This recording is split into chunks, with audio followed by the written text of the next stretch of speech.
Nada, muchas gracias, es un placer estar aquí con ustedes.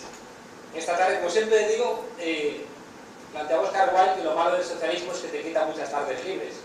Y aquí andamos, ¿no? Pero luego en el fondo nos encontramos llenos de alegría.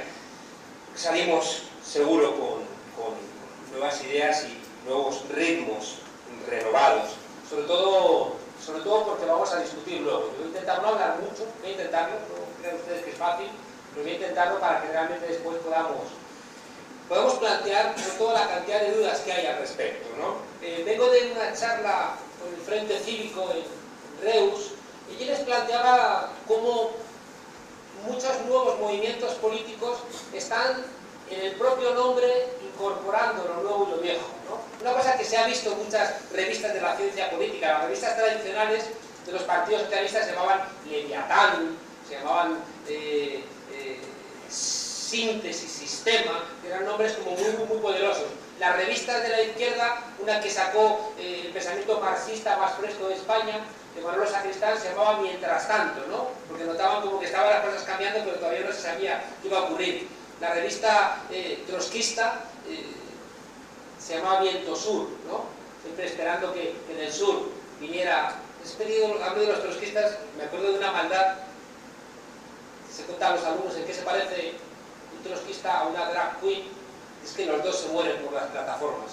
Bueno, de alguna manera la idea de Viento Sur era el trotskismo que lo que buscaba era encontrar en las transformaciones que venían del sur los nuevos ímpetus. Fíjense ustedes que el Frente Cívico lleva la palabra frente, ¿no?, en su nombre, que incorpora de alguna manera todos los elementos tradicionales de la izquierda que te van a hacer desembocar en la política. Mientras que la parte de cívico hace referencia a la novedad, a aquello que ya no puedes expresar con los elementos antiguos. De alguna manera, izquierda abierta está haciendo algo similar, ¿no? Es izquierda pero abierta, ¿no? Como si la otra estuviera cerrada. Que de alguna manera estás presuponiendo, luego lo tienes que notar cuál es la que está cerrada, que es la que de alguna manera te garantiza tu apertura. Más allá de la broma, fíjense ustedes, vengo a compartir con ustedes algunos elementos que no se ven. Porque lo que se ve, ya se ve. ¿Para qué vas a insistir en ello? Yo creo que si de algo podemos servir los politólogos es en ayudar a mostrar aquello que no es tan evidente.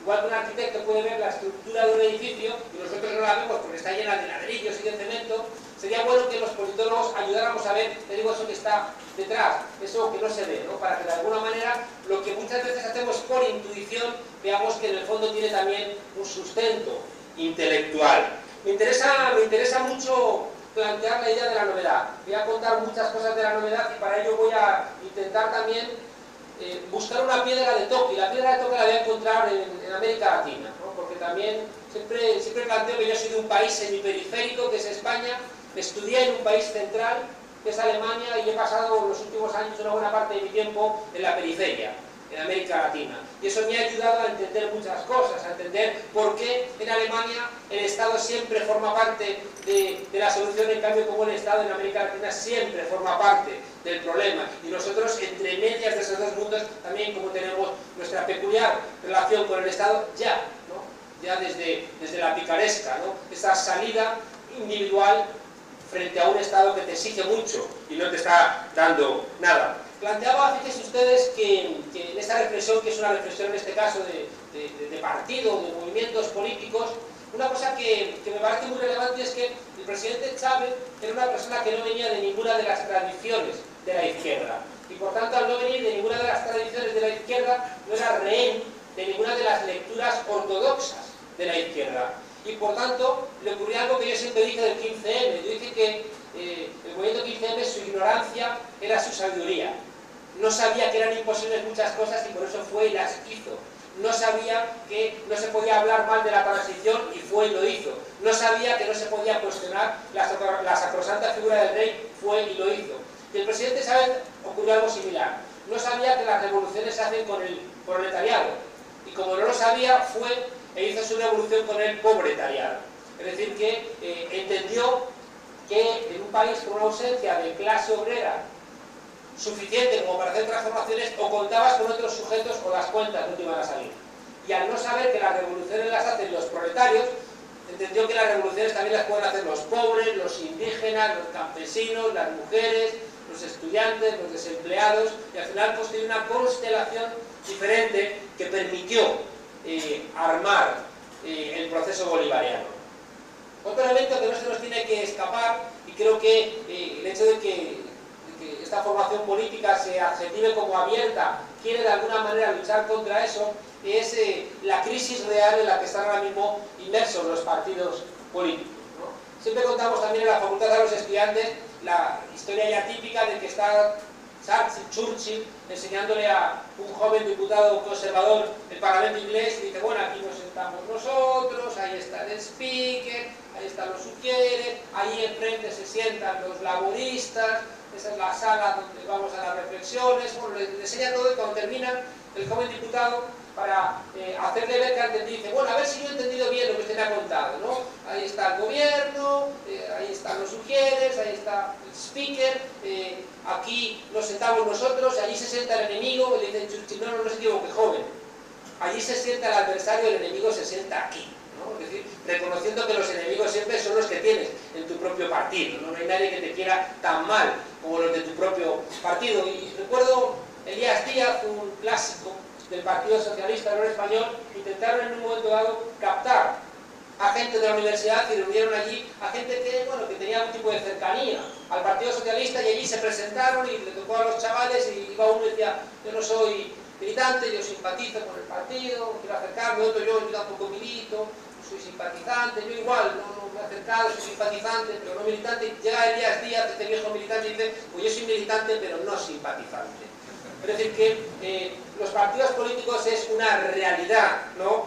Los problemas que incorporan. ¿Y saben ustedes por qué? Por algo que decía Elías Canetti, porque te terminas pareciendo mucho a aquellos a los que combates. Terminas por parecerte demasiado a tu enemigo. Tenemos que entender que hay problemas de siempre en nuestras sociedades, tenemos problemas repetidos, que son idénticos a los que llevamos conociendo desde hace 100 años, pero también hay problemas nuevos, Y si no somos capaces de identificar esos problemas nuevos, o los queremos simplificar, presentándolos simplemente como desinencias de problemas viejos, creo que no vamos a poder solventar absolutamente nada. Fíjese que los tiempos cambian y uno de los elementos que dificultan a los partidos políticos llegar a la gente es su falta de generosidad. Es una cosa muy clásica porque es un lugar donde se reparte poder y la gente cuando llega a situaciones de poder tiene dificultades para compartirlo, y eso también hace que la gente más joven tenga dificultades para encontrarse en los partidos políticos y se encuentre mucho más a gusto en los movimientos sociales. Eso ya vamos a ver también que tiene sus problemas. El éxito del 15M fue que no tenía liderazgo, que no tenía estructura y que no tenía programa. Pero precisamente esos tres elementos que fueron su fortaleza, luego se convirtieron también en una parte de su debilidad. Y por tanto otra vez tenemos esos elementos de lucha entre lo que puede interesar a más gente y lo que puede ser más eficaz, ¿no? Es decir, cuando no hay gente joven, uno tiene que interrogarse acerca de lo que está haciendo. Cuando de repente en una formación la gente joven no se acerca, o se acercan jóvenes viejos, como decía Miguel Hernández, pues es preocupante, ¿no? Hay que replantearlos. Bueno, los problemas de siempre. Los problemas de siempre tenemos que ordenarlos. Fíjense ustedes que las ciencias sociales, casi nada de lo que les voy a decir, seguramente no lo saben, o sea, lo saben ustedes ya. Lo que hacemos los científicos sociales es ordenarlos. Por eso les doy ya un truquito. Si ustedes ordenan la información, van a tener ustedes una ventaja espectacular. ¿Cuáles son los problemas de siempre que enfrentamos ahora mismo? Miren, en primer lugar, las promesas incumplidas de la Ilustración. La Revolución Francesa nos prometió igualdad, libertad y fraternidad, y esos tres elementos no se han cumplido. Si uno mira, por ejemplo, la libertad en el mundo, nunca ha habido más gente presa, no ha habido más gente en cárceles, más gente con procesos judiciales. Igualdad, nunca en la historia de la humanidad, nunca ha habido tantas desigualdades como ahora, nunca. Fraternidad, no. Si tenemos que el 5% de la población mundial emite el 25% de las emisiones de CO2, o vemos que apenas un 10% tiene tanta riqueza como el otro 90%. Por tanto, fíjense ustedes los tres elementos que plantearon el nacimiento de la izquierda socialista hoy siguen vigentes como siempre. Si la izquierda socialista nació para cuestionar que las promesas de libertad, igualdad y fraternidad no se estaban cumpliendo, ahí sigue habiendo una batalla pendiente. ¿Esto por qué se lo planteo? Porque miren, estas preguntas son tres preguntas de la modernidad, del pensamiento moderno, del pensamiento racionalista. Y hay mucha gente que plantea que estamos ya en la posmodernidad, cosa que creo que es cierto, pero ¿saben dónde tienen ustedes que estar muy atentos?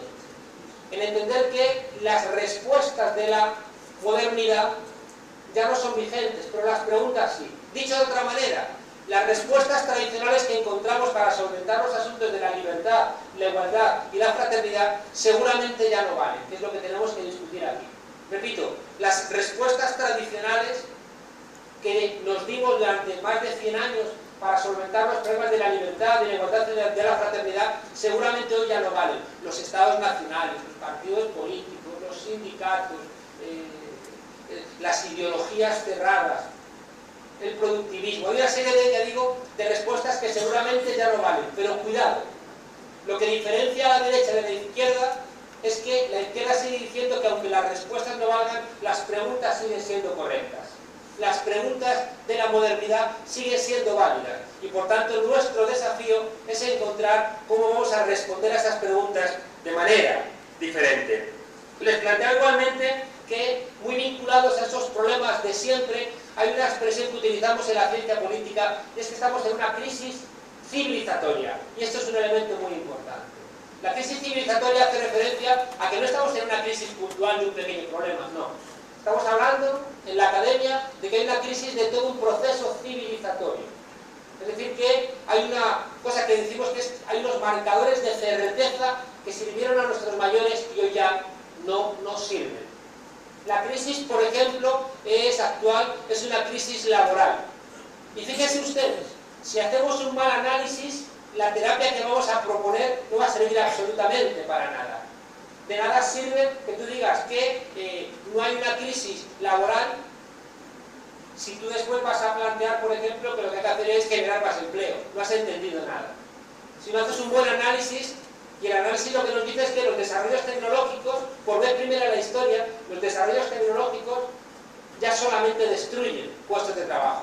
Ya no es verdad que la nueva producción tecnológica, la nueva producción de máquinas genera a su vez puestos de trabajo. No es cierto. Ya el desarrollo tecnológico destruye puestos de trabajo. ¿Y eso qué significa? Significa que hay 2/3 de la humanidad, 2/3, que ya no hacen falta ni como productores ni como consumidores. Por tanto, fíjense ustedes, un buen análisis de la crisis del mundo del trabajo nos llevaría necesariamente a no cometer la barbaridad de aumentar la jornada laboral o retrasar la jubilación, cuando de lo que se trata es de repartir un trabajo que cada vez es más escaso. Y por tanto, difícil propuesta vas a hacer desde la izquierda si no entiendes que hay, ya digo, una crisis estructural del mundo del trabajo que implica que o lo repartimos o no hay para todos y que por tanto, si esto no lo entiendes, estás colaborando con esa gente que está expulsando de la ciudadanía a 2/3 de la humanidad. Y no solamente eso, fíjese también en términos de valores. Yo siempre planteo que lo que nos dio nuestro reflejo, nuestra subjetividad, cuando nos mirábamos en el espejo, donde encontrábamos nuestro propio yo, siempre era nuestro mundo laboral. Aquello en lo que trabajábamos era nuestra manera de relacionarnos con los demás, era nuestro lugar en la sociedad. Y hoy en cambio un trabajo ya no dura ni 2 años de media. Y entonces, ¿qué imagen de ti mismo te devuelve el mundo del trabajo? Por eso siempre he planteado que me gustó mucho la película Full Monty, una película que recordarán ustedes de unos parados de larga duración de la Inglaterra thatcheriana, desesperados porque no tienen trabajo, deciden hacer un striptease masculino, ¿no? La metáfora me parecía muy buena porque cuando no tienes trabajo es como estar desnudo, estás a la intemperie. Hay una escena en esa película que nunca me canso de referir, y es que están viendo en la televisión videoclips como musicales, ¿no?, para ver que ellos van a bailar al final, y hay una donde sale una señora flaca ahí manejando un torno y contoneándose, y uno de los protagonistas se encara al televisor y empieza a gritarle: así no se coge un torno, se han cogido un torno en su puta vida, eso es mentira, algo que era evidente, pero él tenía que expresarlo porque su dignidad era saber manejar ese torno, y si de repente cualquiera manejaba el torno que constituía su dignidad, él quedaba en nada. El mundo del trabajo, fíjense ustedes, con su desaparición nos deja un agujero que no hemos sido capaces de rellenar. La crisis, por supuesto, es energética, ya hay un pico del petróleo, y hay un problema porque no vamos a poder seguir alimentándonos del petróleo, y por tanto tenemos ahí una crisis que nos obliga a pensar en otro tipo de fórmulas. La crisis, por supuesto, también es inmobiliaria, la crisis es migratoria, la crisis es, por supuesto, económica, la crisis es medioambiental. Hay medio planeta Tierra que ya no es recuperable.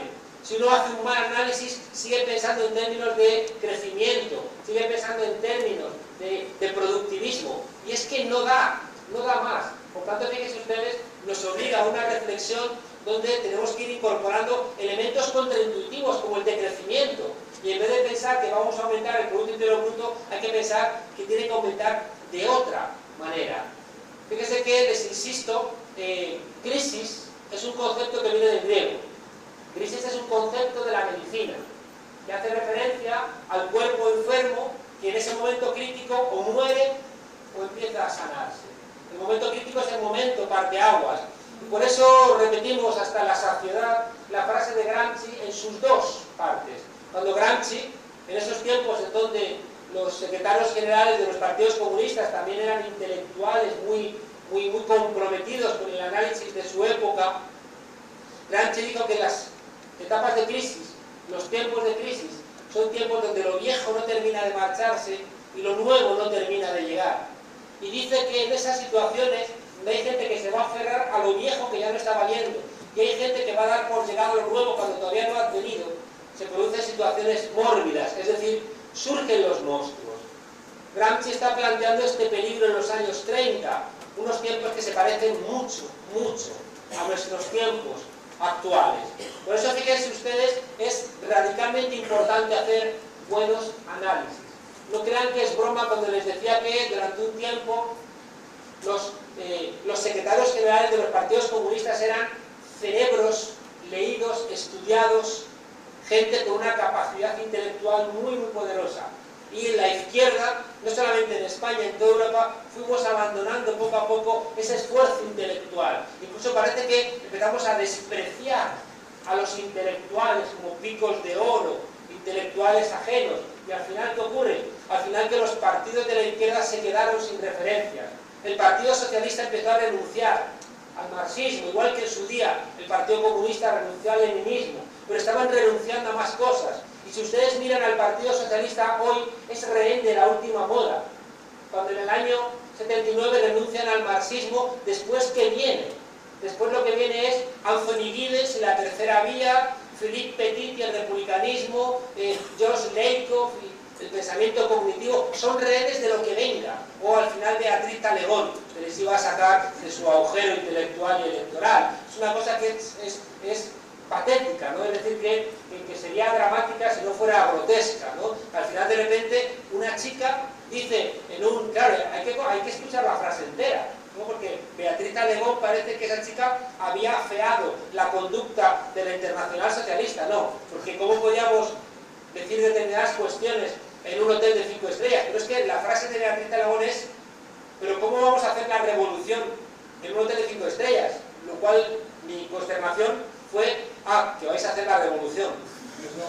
No sabía yo, ¿no?, que teníais esa idea. Claro, me parece mucho más real la frase de hace una semana de Rubalcaba, cuando planteaba: ahora tenemos problemas, pero pronto vamos a recuperar, textual, la normalidad bipartidista de nuestro país, ¿no? Y para que no nos engañemos, porque produce cierta rabia que en este juego de truanes de la medicina A, este juego turnista de la medicina A y la medicina B, ha funcionado. Y de repente, cuando la medicina A te fallaba, votabas a la medicina B, y ya cuando había cierta sospecha, en 2004, fuimos a la puerta del Partido Socialista y la gente le gritó: no nos falles, ¿no? A Zapatero: no, falló, ¿no? Porque no puede ser de otra manera. Bueno, antes de irse, indultó al número 2 del Banco Santander. Claro, luego la gente quiere regresar otra vez, te digo, votas a la medicina A, votas a la B, luego vuelves a la A. Fíjese que al haberse acercado los ciclos y al haber resultado tan con tantos efectos secundarios, la medicina A como la medicina B, parece que estamos en un momento en el cual pueden surgir otras opciones, pero cuidado, cuidado que en el momento en que esta sociedad se descuide, va a venir otra vez el Partido Socialista a decirte que han aprendido la lección, ¿no? Como si no hubiéramos oído, los que ya somos más mayores, muchas veces esa expresión, ¿no? Y a mí me parece que es un fraude que en lo personal no estoy dispuesto. Hay gente que me pregunta que parece que tengo rabia por el Partido Socialista. Y digo, no, solamente lo que no quiero es que me vuelvan a robar la cartera. Ya veremos también, ahora mismo, y seguramente que las preguntas saldrá, uno de los elementos que desaconsejan profundamente, por ejemplo, al 15M, convertirse en un partido político, es que cualquier formación política que en el corto plazo tomase el poder, vería que sus posibilidades de transformación son muy pequeñas. Son muy pequeñas, lo está viviendo, ¿no? Izquierda Unida al compartir el gobierno con el Partido Socialista. Y eso nos lleva también a una reflexión complicada, ¿no? ¿Qué toca? Toca gestionar el poco ámbito que existe, toca ir generando otros elementos de conciencia, toca ser muy puro y estar fuera del poder, toca mancharse las manos. Estoy convencido que vamos a poder discutirlo ahora en la discusión. Bueno, miren, crisis civilizatoria, ¿no? Es decir, hay una civilización que se está marchando y el problema es que todavía no ha llegado la otra. Y fíjense, decía mi maestro en Madrid, Jesús Ibáñez, nos decía con la frase famosa de Nietzsche, del Dios ha muerto. Dios ha muerto, decía que Dios es más peligroso muerto que vivo, porque el vivo por lo menos se le ve venir. Claro, planteamos la muerte de Dios, planteamos que es cierto que ha desaparecido Dios de las explicaciones sociales, ¿no? Es decir, la gente ya no aparca en doble fila porque le está haciendo una perrería a la persona que deja encerrada, sino solamente no aparca en doble fila por temor a la grúa y a la multa. Es decir, que las leyes son frías y no incorporan ese elemento normativo que teníamos cuando era Dios el que organizaba nuestra sociedad. La frase de Dostoyevsky en Crimen y Castigo, si Dios ha muerto, todo está permitido, sigue siendo una frase válida, ¿no? Porque todavía no hemos sido capaces de ver qué sustituye, qué religión civil sustituye al Dios que generaba nuestra conciencia. Fíjense qué ejemplo clave de cómo lo viejo no termina de marcharse, lo nuevo no termina de llegar y malas decisiones al respecto generan monstruos, una religión católica que insiste en nuestro país medieval, insiste en regresar al pasado y por tanto genera los monstruos que estamos sufriendo ahora mismo en este justo instante, ¿no? O hay gente que no se da cuenta de que no hemos hecho el suficiente esfuerzo para ver en qué medida las leyes o la ideología o la conciencia o la ciudadanía o los valores republicanos sustituyen aquello que antes hacía Dios. Miren, la crisis civilizatoria también en el análisis tenemos que entender que viene de muy lejos. Cuando le preguntaron a Chou En-lai en los años 70, le preguntaron qué opinaba sobre la Revolución Francesa, él dijo que todavía era pronto para valorarla, ¿no? Es decir, que los grandes asuntos históricos como que tienen un largo plazo, ¿no? Y hay muchas de las cosas que ahora estamos hablando, que uno lee textos de los años 20 y dice, si ya estaba ahí, o lee textos de los años 60 y dice, ya estaba ahí, ¿no? La diferencia, fíjense ustedes, no es en si ya estaban ahí, la diferencia es si ya está maduro para el cambio. Déjenme repetirles esto porque la idea no es nada sencilla. Miren, en la ciencia social las cosas existen cuando hay un cambio crítico, es decir, cuando hay un cambio que hace que estemos hablando de otra cosa. Claro que ha habido siempre estructuras capitalistas, pero solamente cuando se generalizan los comportamientos capitalistas hablamos de estructuras capitalistas. Por tanto, muchas de las cosas que estamos hablando sí ya estaban en los años 60 y en los años 20 y 30. La diferencia tenemos que identificarla. Les repito, si ustedes quieren encontrar soluciones leyendo sin más a Marx, no van a salir las soluciones. Como decía otro maestro, Francisco Fernández Buey, ni Marx ni menos. Es decir, que hay cosas absolutamente evidentes que tenemos que recurrir a Marx. ¿Saben por qué? Porque Marx las vio en un momento en donde había menos velos. Es decir, Marx está pensando en un momento histórico donde las cosas están más despejaditas y él puede prever lo que va a ocurrir. Él está en Londres cuando ponen la luz eléctrica en las calles y a partir de ahí, él dice, el desarrollo tecnológico va a ser imparable, ¿no? Bien, miren, la crisis civilizatoria ha hecho una cosa que tenemos que incorporar, sobre todo las formaciones políticas o el pensamiento crítico, el pensamiento emancipatorio que quiera ser tal. y es que se ha roto la flecha del tiempo. Se ha roto la flecha del tiempo. ¿Qué significa esto? Significa que el análisis marxista tradicional, heredero de Hegel, de que el tiempo es una línea de avance que tiene detrás la idea del progreso, que era lo que había detrás de que la lucha de los amos contra los señores salía, la lucha de los campesinos contra los amos, o sea, los esclavos contra los amos, los campesinos contra los señores, los burgueses contra los proletarios, y al final siempre había una línea de emancipación. Esa línea no funciona. Ahí tenemos que recurrir a otro heterodoxo, tenemos que leer al marxismo heterodoxo. Ahí aparece Walter Benjamin, un tipo que en 1940, judío, sale de Alemania, quiere huir a Portugal vía España, franquismo lo detiene, lo integra a la Gestapo y el tipo decide quitarse la vida, pero antes ha escrito las tesis de filosofía de la historia, donde él dice que el progreso es un constructor de barbaridades. Él ha hecho una reseña del libro de Fray Bartolomé de las Casas, de breve historia de la destrucción de las Indias, y él dice una frase muy contundente. Dice Walter Benjamin: toda obra de civilización es una obra de barbarie. Toda obra de civilización es barbarie porque estás acabando, es la catedral en la Alhambra, es la plaza del Zócalo en México, que atrás ha acabado con el templo mayor de la civilización anterior. Es en nombre del progreso acabar con lo que existe. Es la Comintern, es la Internacional Comunista, yendo en los años 20 a Perú a expulsar del partido al secretario general del Partido Comunista de Perú, a Mariátegui, porque Mariátegui decía que la revolución en Perú tenía que ser con los indígenas, porque el 80% de la población eran indígenas, y entonces fueron allí los de la Internacional a echarle del partido, porque había dicho más que la revolución era con proletarios y no con indígenas, y que por tanto no podían estar en el partido. O es el propio Marx celebrando el colonialismo en la India, diciendo que el colonialismo aceleraba el proceso de industrialización de la India, iba a generar el advenimiento de la burguesía y entonces iba a venir antes el socialismo. No. Miren, Walter Benjamin dice una cosa que cualquier partido de la izquierda actual, cualquier movimiento de la izquierda tiene que interiorizar. Y tiene que hacerlo valer, y eso nos va a costar mucho. Dice Walter Benjamin que la lógica del tiempo, sobre todo de nuestros últimos 200 años, es la lógica del sistema capitalista. Y él pregunta, ¿por qué demonios de una lógica perversa, de una lógica depredadora, de una lógica de todos contra todos, por qué va a salir algo positivo de ahí? ¿Por qué de una lógica malvada, lo que dice Calpolanti, por qué de ese molino satánico va a salir algo positivo? Y entonces Walter Benjamin dice, fíjense ustedes qué pensamiento interesante, dice que las revoluciones tenemos que dejar de entenderlas como momentos de aceleración de la historia. Y tenemos que plantear que las revoluciones son momentos en donde los pueblos echan los frenos de emergencia de la historia. Fíjese, en vez de acelerar la historia, la revolución lo que hacen es frenar la historia, que es lo que yo he visto que se ha hecho en América Latina. Pero ¿cómo vas a acelerar la historia? Al revés, cuando tú cometes el error de acelerarla, cometes profundos errores, como cuando la Unión Soviética va a pensar que su lucha contra el modelo capitalista es simplemente los planes quinquenales y un mayor productivismo.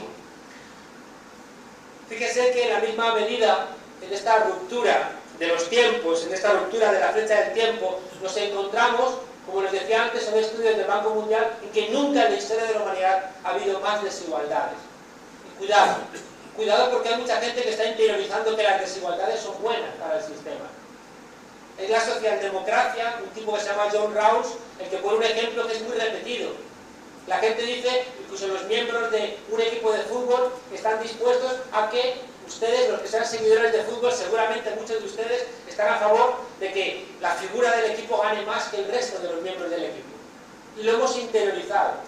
Y el argumento muy socialdemócrata es, me parece bien que Ronaldo gane más y que los demás ganen menos porque Ronaldo es muy bueno. Y pagándole más, me lo traigo para acá. Ronaldo podría ganar solo o necesita a los otros 10. Fíjese que es una discusión que la izquierda no tiene bien conceptualizada. Y en el momento en que tú aceptas esas diferencias, vas a tener luego que explicar muchas cosas. Si tú aceptas sin darte cuenta con un sentido común esas diferencias, vas a tener que explicar muchas cosas. Porque las desigualdades, ¿saben ustedes en qué se traducen? En que hay gente que cuando cumple 60 o 65 años se muere. y otros van a durar hasta los 80 o 85. Las desigualdades en un país implican que a determinada edad hay un grupo de gente que la ponemos contra la pared y la fusilamos. Pero, como diría Galeano, son genocidios silenciosos. Ejecutamos a gente en silencio. Las desigualdades tienen detrás esta profunda barbaridad. Por tanto, creo que es imposible ser de izquierdas si uno no está radicalmente comprometido contra las desigualdades. Fíjese que en la misma dirección, que es el corazón de lo que veníamos a discutir, cómo la democracia ha ido vaciándose de contenido. Dice Boaventura, mi maestro, que vivimos en sociedades formalmente democráticas, pero socialmente fascistas. Es lo que él llama el fascismo social. El fascismo social no es que otra vez la gente va con los correajes grises, haciendo la Gansen Marsch, el paso de la oca, por Unter den Tilen. No. Hoy no hace falta pegar ni siquiera un tiro para conseguir lo mismo que conseguías en los años 30 invadiendo un país. Pues que acaso no está Alemania invadiendo Grecia sin pegar ni un solo tiro. Es que acaso no está China invadiendo buena parte de África sin pegar un solo tiro. Es que no nos están invadiendo una parte de nuestro país sin pegar un solo tiro. Pero fíjense ustedes que el fascismo social, como lo plantea Boaventura, tiene los mismos efectos. El fascismo social implica una tremenda violencia. Es lo que hemos dicho durante el 15M, que violencia es cobrar 400, 500, 600 euros. Mi amigo Pablo Iglesias el otro día tuvo un debate, no sabemos si tenemos que ir a Intereconomía o a estos sitios o no tenemos que ir. Entonces hay un debate que no lo tenemos, a ver si ustedes nos ayudan a clarificarlo. Un debate donde una señora le parecía que darle con una tarta a una señora merecía 5 años de cárcel. En cambio, que un policía te pegue con una vara de goma y te deje tuerto, te quite el brazo, no, esos son asuntos estupendos. O que resulta que Bárcenas esté suelto y unos tipos que le han dado a una política con una tarta en la nariz 5 años de cárcel, ¿no? Por tanto, ahí parece que hay elementos, ¿no?, de violencia estructural del sistema incompatibles. Fíjese que en el actual momento 6.200.000 parados. Tenemos ahora mismo 3.000 estudiantes de la Complutense que no van a poder terminar el curso porque no pueden pagar las tasas. Tenemos gente perdiendo sus hogares. Tenemos gente expulsándoles de la ciudadanía. Tenemos que nos suben las cuotas judiciales para no poder recurrir a un despido o cualquier otro elemento. Fíjese que hay un nivel de expulsión. Nos suben la jornada laboral, trabajamos más horas ahora mismo, más horas que lo que trabajaban los esclavos en Grecia. Por tanto, fíjense, todos estos elementos son elementos que generan exclusión, violencia, autoritarismo, cerrazón, igual que el fascismo, pero bajo fórmulas formalmente democráticas. ¿Saben cuál es el problema de todo esto? Que no lo vemos, que no lo vemos. Por eso les decía que tenemos que hacer un esfuerzo radical por intentar ver las cosas que no vemos. Y por eso cuento, no lo voy a contar como lo cuento siempre, lo de Abraham, ¿no? Pero ya lo conocen ustedes todo, lo de Abraham. Es que... no hace falta todavía. Gracias. Todavía no hace falta. No, lo de Abraham me gusta mucho porque miren, antes de contar a Abraham, una cosa que he encontrado a mis alumnos en clase es en un cementerio de París hay un hombre negro depositando en una tumba unos alimentos, unos jugos, unos panecillos, unos frutos secos, y unas tumbas más allá hay un parisino blanco que se acerca arrogante y dice, ¿qué? Con ironía, que va a salir su pariente a comerse estos alimentos. Y el hombre negro le dice al blanco, sí, cuando salga el tuyo a oler y ver las flores que le has traído. Claro. Porque los entierros son para los vivos, no son para los muertos. Por eso nos cuestan tan caras las coronas, ¿no? Porque cuanto más te gastas en la corona de flores es que menos querías a esa persona, ¿no? Entonces te duele tanto el bolsillo y en ese dolor somos tan cristianos, ¿no?, que pensamos que cuando las cosas nos duelen algo estamos haciendo bien. Es una cosa terrible que lo tenemos inoculado desde el propio lenguaje, ¿no? Si tuviéramos tiempo hablaríamos del lenguaje, pero cuando la gente dice caer en la tentación, ya estás planteándote, oye, lo que me cuesta a mí subir a la tentación, ¿no? En cambio ya uno piensa que en el propio lenguaje estás interiorizando un elemento de culpa. Pero bueno, para no despistarnos, les decía lo del hombre negro, que es un ejemplo que pone Levi Strauss, un antropólogo, porque tenemos que intentar salirnos de algunas verdades, porque si no, no vamos a ver lo que ocurre. Y lo de Abraham, pues, es una cosa que siempre me ha gustado mucho porque me lo contó un cura guerrillero, colombiano. Entonces, me parecía, cuando me lo contó, me pareció excelente, ¿no? Entonces es la historia típica de la Biblia con noche oscura en la ciudad de Ur, cerca de Galilea, en casa de Abraham, durmiendo plácidamente. Entonces se oye una voz profunda, ultratumba, que dice: Abraham, levántate, coge a Isaac, tu hijo, y sacrifícalo en señal de amor a Dios Todopoderoso, ¿no? Decía Saramago que si Abraham hubiera sido un tipo con 2 dedos de frente, hubiera mandado a la mierda a Dios, ¿no? Pero Abraham, como era un loco, también, entonces estos, ¿no? Entonces Abraham le dice a Sara, Sara llorando, ¿no? Abraham, levanta al niño, venga, que me voy, pero levantes al niño. Entonces la mujer llorando, levanta al niño, el niño se despereza: ¿qué madre? Ve con padre al bosque. Entonces, vale, con su camisita van al bosque, allí en un claro. Abraham pone al niño encima de unas maderas, le abre la camisita, saca el puñal, y cuando está a punto de clavárselo en el pecho, se oye una voz profunda de ultratumba que dice: Abraham, detente, ya has demostrado tu amor por Dios Todopoderoso, guarda el puñal, regresa a casa, sé feliz con los tuyos. Cosa que el loco de Abraham lo hace, guarda el puñal, se camina rumbo a la casa, y el joven Isaac se incorpora y dice: si no llego a estudiar para ventríloco, este loco me asesina. La historia, ya digo, me gusta mucho porque a veces hay hasta que cuestionar, ¿no?, a la palabra de Dios, ¿no? Hay que cuando uno tiene, ¿saben ustedes que la palabra infante es infonis? El infante es el que no tiene voz. Y por eso siempre que hay un infante, tiene que haber un adulto, ¿no? Siempre que tú renuncies a tener voz, alguien va a hablar por ti. Y por tanto, fíjense ustedes, con esta renuncia a la voz, creo que no entendemos nada. La democracia, miren, todo sistema político con desigualdades, todo, necesita algún elemento de legitimación. Eso está en la República de Platón. Hay lo que se llama la gran mentira, y es, hay una discusión entre Sócrates. ¿Saben ustedes que el personaje principal de Platón es Sócrates, ¿no? Sócrates no escribió nada. Si alguien les dice que se han leído las obras completas de Sócrates, píllenle ustedes que están mintiéndole, ¿no? Muy yacos. Bueno, en la República de Platón hay una discusión entre Critón y Sócrates, donde Critón es un joven impulsivo que le dice que el que manda es el que tiene la fuerza. Y Sócrates le dice: no, no es cierto. El que manda no puede mandar solamente por la fuerza, por la autoridad. Fíjense ustedes que incluso cuando un país te invade, no basta la mera fuerza para dominarte, sino que te invade y tiene que inventarse el gobierno de Vichy, se tiene que inventar algún tipo de justificación de la invasión, porque por la mera fuerza no va a funcionar, ¿no? Tienen que engañarte, es Matrix, ¿no? Es decir, que te tienen que hacer creer que vives en la matriz feliz para que te puedan sacar los fluidos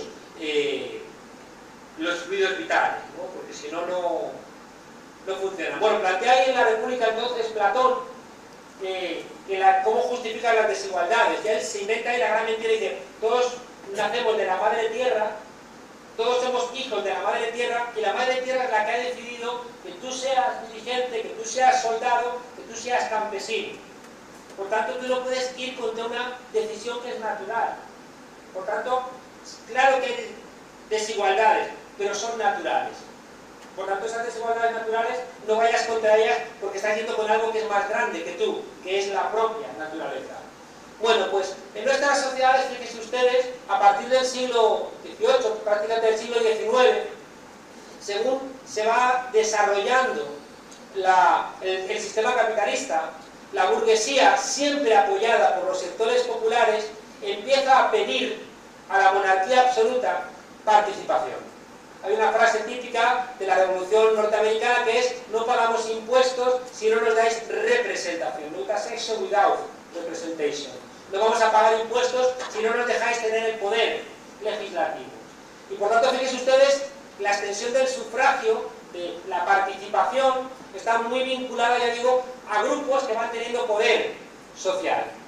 Claro, esa exigencia tiene un problema. Como les decía antes, es la Revolución Francesa la que dice libertad, igualdad y fraternidad, pero cuando se levantan 4 años después los negros en Haití, con Pétion, Toussaint de la Louverture, dice la Revolución Francesa: no, esto no es para los negros. No. Pues le voy a llamar así porque es bonito, pero esto no es para los negros, no jodamos, ¿no? Entonces, claro, resulta que, fíjese que desde ya, ¿no?, desde el año 94, la Revolución Francesa está dejando de reconocer la universalidad de sus propios principios, ¿no? O sea, solamente para los citoyens, solo para los ciudadanos hay determinadas cosas que existen. Y saben ustedes que es muy importante que retengamos aquí que la burguesía, en lucha contra la monarquía absoluta, va a generar el pensamiento liberal. El pensamiento liberal tiene elementos muy positivos porque es esa burguesía en ascenso luchando contra la monarquía absoluta. Bueno, la democracia, en el momento en que se enumera, se enuncia, nace como sufragio restrictivo, como sufragio censitario. Es decir, cuando nace la democracia actual, la griega, a la cual siempre de la cual nos hacemos eco, cuidado. En Grecia eran ciudadanos muy pocos. No eran ciudadanas las mujeres, no eran ciudadanos, por supuesto, los esclavos, a los cuales se les prohibía vestir igual. Porque si los esclavos hubieran vestido iguales, se hubieran dado cuenta que eran demasiados, ¿no? No eran, por supuesto, ciudadanos los extranjeros, no eran ciudadanos los menores de edad. Es decir, que la democracia griega, bueno, es un apunte importante, pero le queda mucho cuando la queremos comparar. Bueno, en la Revolución Francesa se pone en marcha el sufragio universal, vale, está muy bien, pero ahí aparece un elemento que tenemos que conocer. El abate Sieyès es en plena Revolución Francesa el tipo que dice: cuidado. Dice, igual que el médico es el que sabe del cuerpo enfermo, el que sabe del cuerpo social es el representante. Y la democracia en Francia nace ya siendo representativa. Y esto es una cosa que tenemos que entender, estudiar y conocer. La democracia nace siendo representativa. ¿Qué significa esto? Significa que siempre va a haber unos representantes a los cuales vamos a escoger y van a tener libertad para hacer durante el tiempo que duren las elecciones lo que quieran. El artículo 68.2, si mal no recuerdo, de la Constitución Española, es un artículo muy raro, 68.2 creo que es. Dice que se prohíbe el mandato imperativo. Es un artículo medio raro. Se prohíbe el mandato imperativo. ¿Qué significa eso? Significa que la gente de Sevilla no vota a un diputado por Sevilla, vota a un diputado sevillano que es diputado del Parlamento español.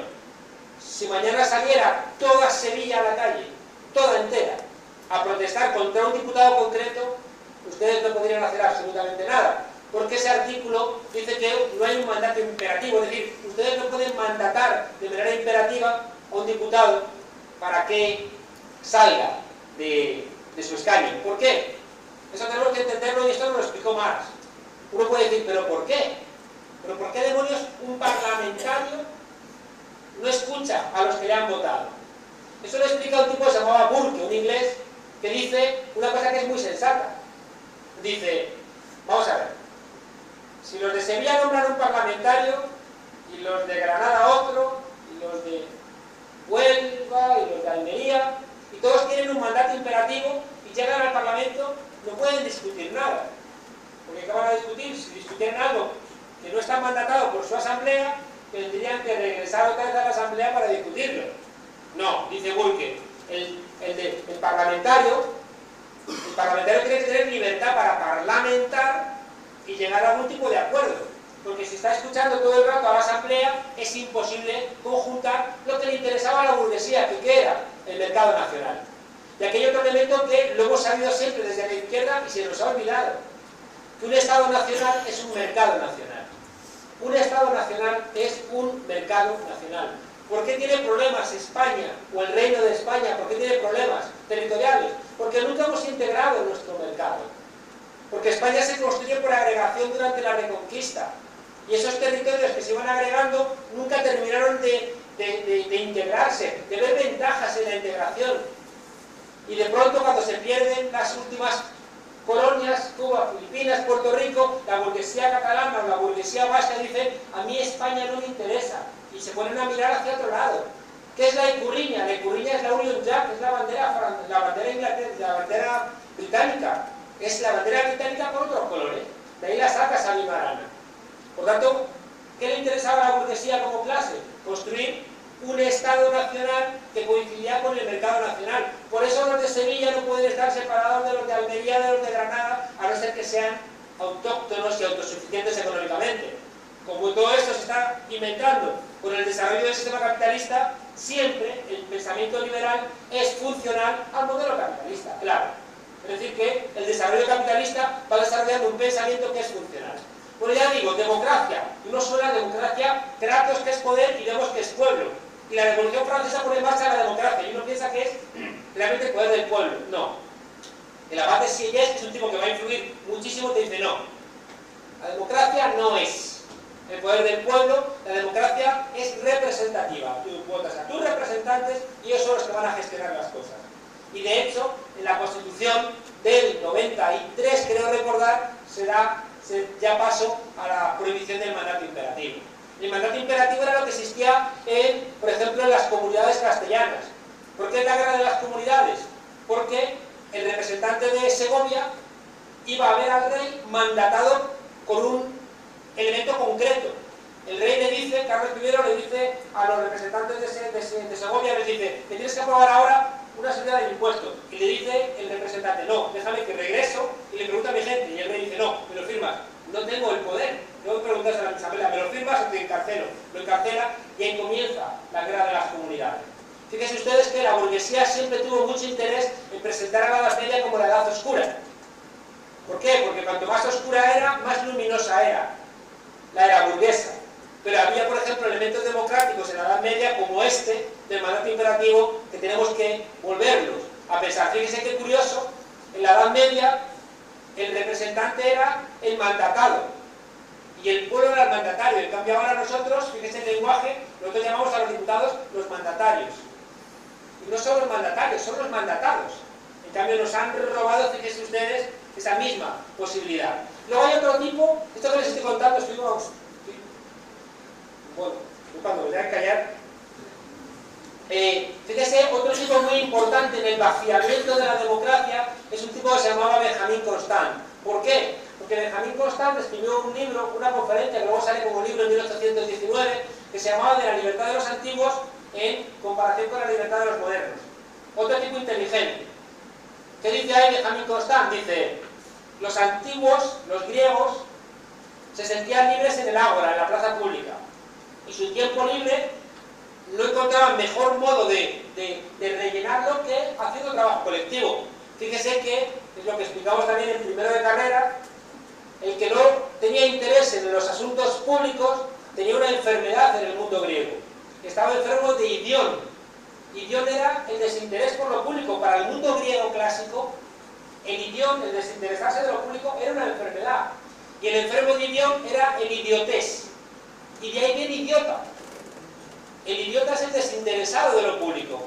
No tengan cuidado, se van a decir al vecino de arriba que es un idiota, y mientras que le están explicando todo lo griego y tiene alguna respuesta violenta. Bueno, Benjamín Constant dice: cuidado, fíjese porque es muy inteligente. Es el corazón de lo que después, en ese libro terrible de Sabater, que se llama Política para Amador, nosotros escribimos un libro que se llamaba Militancia para Fernando. En Política para Amador, Sabater recoge este argumento de Benjamín Constant y dice: bien, yo mi libertad no la tengo en el ágora pública, mi libertad la tengo en mi casa, viendo la televisión, o leyendo libros, o cuidando a mi familia, o limpiando los cristales. Por tanto, como mi libertad ya no está en el ágora, sino que mi libertad está en mi casa, ¿quién se encarga de lo público? Los representantes. El argumento de Benjamín Constant es un argumento del pensamiento liberal que después va a ir haciéndose sentido común. Empieza por una broma, pero no es tan broma. Lo malo del socialismo es que nos quita muchas tardes libres. Claro, cambio, si hay un representante que se puede encargar por nosotros de los asuntos colectivos, yo me libro de ese asunto. Y es una cosa que tenemos que interiorizarlo. Cuidado con hacer malos análisis de las cosas. Nadie quiere ser presidente de su comunidad, a no ser que haya gente que le guste ser presidente de su comunidad. El 15M al final desfallece porque no puede ser militante 24 horas al día, 7 días a la semana, 30 días al mes. Surge el representante para hacer el trabajo por ti que tú no quieres hacer. El tercer golpe a la democracia en la historia, fíjese, estos son intelectuales contaminando el pensamiento. Un tercer golpe muy muy fuerte lo dio una polémica que tuvo Norberto Bobbio, que se llama la polémica de las escalas. ¿Cuál es esa polémica? La polémica que dice, vale, en la polis eran 40.000, 50.000 personas, se podían organizar, pero nuestras sociedades son tan grandes que es imposible que nos organicemos con fórmulas de democracia directa. Conclusión, necesitamos a los representantes. El cierre de esta lógica de vaciamiento de la democracia viene, por supuesto, de economistas norteamericanos. De Anthony Dawes, que es un tipo que va a decir que las elecciones es un mercado y que el voto es como el dinero y que los partidos se presentan a las elecciones vendiendo y que nosotros compramos cosas. Y fíjense que al final la lectura es que lo político que llega a afectar a la polis en conjunto ya no afecta a la polis, sino que es una cosa muy particular, como cuando tú vas a un bar, lo que te interesa es que te pongan la cerveza pronto, que esté muy fría, que no te cueste muy cara, y te da igual si es una persona que está trabajando allí sin seguridad social, 15 horas, sin ningún tipo de condiciones. Es decir, que cuando tu relación ya no es como ciudadano, sino como cliente, los problemas son otros. ¿Qué te van a decir los norteamericanos? La ciencia política norteamericana, que va a contaminar también a nuestro país, que esto es un mercado y que una señal, fíjense ustedes, que una señal de que funciona la democracia es que, aunque voten la mitad, la cosa marcha. Es una cosa que o la confrontamos o no vamos a ningún lado. Hay mucha gente que dice que el hecho de que vote solamente un 50% es una señal de buen funcionamiento del propio sistema democrático. No hace falta ni que votes, porque la cosa funciona. Por tanto, claro, la lectura de ellos, por tanto, desentiéndete que la cosa funciona. Voy terminando, para que podamos discutir. Miren, cuando uno plantea, ya digo, fórmulas alternativas de la democracia, tenemos muchos problemas. El primer problema que tenemos es que hay muchas cosas que no se ven. Viniendo para acá en el tren, he visto un trozo de una película, un trozo ya me he indignado, y me he dado cuenta de que es lo malo de los politólogos. Siempre cuento que los politólogos, claro, miramos cosas que la gente no suele mirar, y por eso estamos siempre doloridos, ¿no? Yo siempre cuento que tenía una novia, y como señal de amor supremo fui a ver con ella a Ghost. Decía que era como... así sí que la quieres, ¿no? Vas a ver Ghost. Y estaba yo ahí súper aburrido en aquella película, y en un momento dado le dije a mi enamorada, le dije, oye, si ese tipo atraviesa las paredes, ¿por qué no se cae al piso de abajo? Y ella me contestó, tú siempre jodiendo las películas. Y por supuesto me abandonó. Bueno, pues viendo en el AVE esta película, me di cuenta, lo que les voy a contar es una cosa que aparece en 1000 películas, ¿no? Pero de repente lo vi con mucha nitidez y dije, y me enfadé, que son unos abuelos que van a cuidar a los nietos de sus hijos. Es una cosa que se repite mucho, ¿no? Entonces hay un nieto cabroncete, y entonces el nieto cabroncete, ¿cómo consigue cubrir las barbaridades del abuelo? Pagando. Es decir, una relación mercantil. Es decir, que la manera que tienen ellos de solventar sus cuidas es pagando, ¿no? ¿A dónde nos lleva esto? Miren, esto nos lleva a una pregunta esencial que les invito a que le den muchas vueltas. ¿En qué se diferencia el sistema capitalista actual de cualquier otro momento de la historia? Estamos en un momento capitalista. Bueno, ¿en qué se diferencia el capitalismo actual de cualquier otro momento de la historia? Uno podría decir, ¿en la violencia? No, es que siempre ha habido violencia. En las guerras, siempre ha habido guerras. En la explotación, siempre ha habido explotación. ¿Dónde está la diferencia? La diferencia, fíjense ustedes, y piensen para adentro, la diferencia está en que nunca en la historia de la humanidad ha habido más ámbitos de nuestra existencia convertidos en mercancías. Nunca ha habido tantos ámbitos de nuestra vida convertidos en mercancías. Desde que uno se levanta por la mañana hasta que se acuesta, tiene una relación con el mundo mercantilizada. Cosas que compras y cosas que vendes. Todo está a nuestro alcance. El amor, el sexo, la cultura, el ocio, la felicidad, cualquier cosa la puedes comprar. Fíjense, la izquierda tiene aquí, me atrevería a decir, el principal escollo para convertirse en una fuerza mayoritaria. En esto que acabo de plantear. Porque la gente, fíjese, tiene un pecado que dice Freud, que es el pecado de omnipotencia. La omnipotencia, ¿qué es? Pensar que lo podemos todo. ¿Qué me separa a mí de poderlo todo? Tener dinero. Porque si todo se puede comprar y todo se puede vender, el único problema que yo tengo es que tenga dinero para comprarlo y venderlo. Y ahí, fíjense ustedes, nos hemos jodido.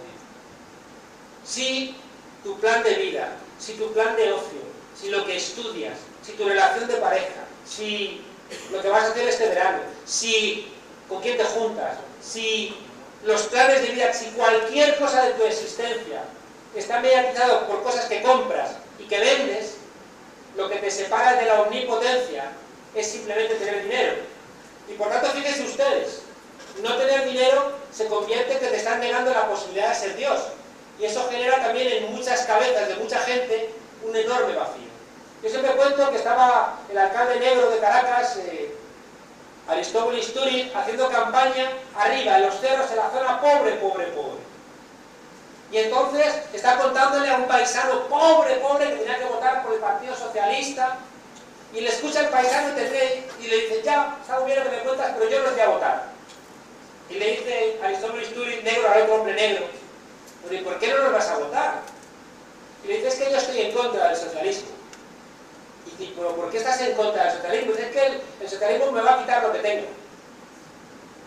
Y dice, vamos a ver. Tiene la luz conectada ahí afuera, que me voy a hacer el loco. Tienes una mesa que le falta una pata y la has calzado con el libro que te regalamos nosotros en las anteriores elecciones.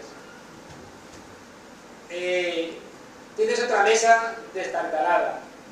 ¿Pero qué te vamos a quitar? Y el tipo contesta, ¿y si me toca la lotería? Fíjense ustedes que durante el siglo XIX nos incorporamos como ciudadanos a través del trabajo. Siendo trabajadores, éramos ciudadanos. Durante el siglo XX nos hemos incorporado como ciudadanos a través del consumo. La oferta ahora es que nos incorporemos como ciudadanos a través del deseo de consumo. Ya no del trabajo ni del consumo, sino del deseo de consumo. Y fíjese que uno puede soñar, que uno puede alcanzarlo todo. Una idea muy de pueblos en desarrollo.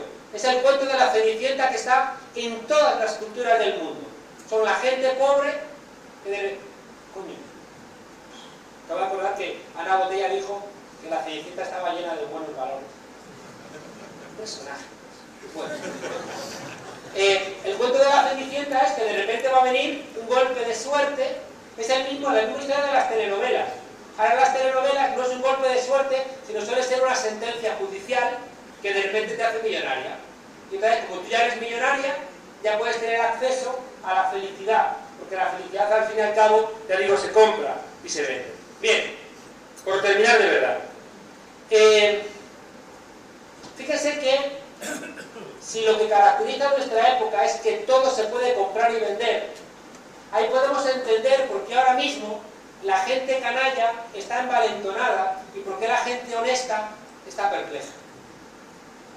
En este tiempo, donde todo se puede comprar y vender, donde no hay cortapisas, donde se han cortado todas las regulaciones, donde tú puedes comprar prácticamente lo que quieras, si tienes dinero suficiente, lo que quieras, un hígado, un riñón, amor, estudios, tú puedes comprar lo que quieras.